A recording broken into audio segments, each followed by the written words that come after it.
सर्वात पहिले उद्यापासून करू. जी लोक असा विचार करतात ना की उद्यापासून करू, त्यांचा उद्या हा कधीच येत नसतो. नेहमी उद्या आल्यानंतर त्यांच्या डोक्यात हाच विचार असतो की उद्यापासून करू. दरवेळेस ते उद्या उद्या करत करत ते उद्या उद्या खूप लांबपर्यंत जातं, पण तो उद्या त्यांचा येतच नाही.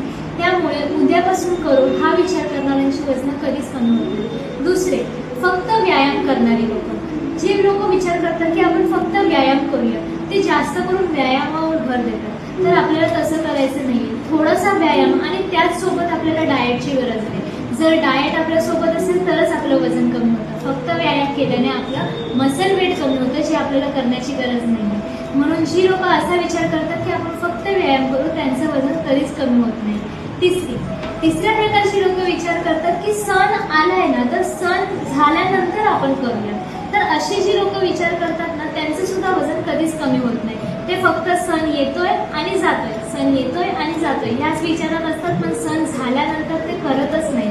जसं की दिवाळी असेल, काही लोक विचार करतात आता दिवाळी आहे, दिवाळी झाल्यानंतर आम्ही स्टार्ट करू, वजन कमी करायला सुरुवात करू. पण दिवाळी येते, पुढचा सण येतो, त्याच्या पुढचा सण येतो, अशा करत करत पुढची दिवाळी सुद्धा येते, पण ह्यांचा सण काही संपत नाही आणि वजन काही कमी होत नाही.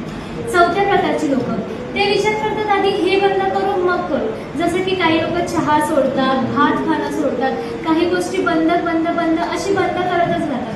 पण काही गोष्टी बंद करतो ह्याच्यावर आपण लक्ष देण्यापेक्षा आपण काय गोष्टी चालू करू शकतो, कशाने आपलं वजन कमी होऊ शकतो, ह्याच्यावर त्यांनी विचार केला पाहिजे. काय बंद करायचं ह्यापेक्षा काय चालू करून आपण काय नवीन आपल्यामध्ये इम्प्लिमेंट करून आपण वजन कमी करू शकतो, ह्या गोष्टीवर त्यांनी भर दिली पाहिजे. म्हणून जी लोक असा विचार करतात की आपण ह्या गोष्टी बंद करून वजन कमी करूया, तर त्यांचं सुद्धा वजन कमी होणार नाही.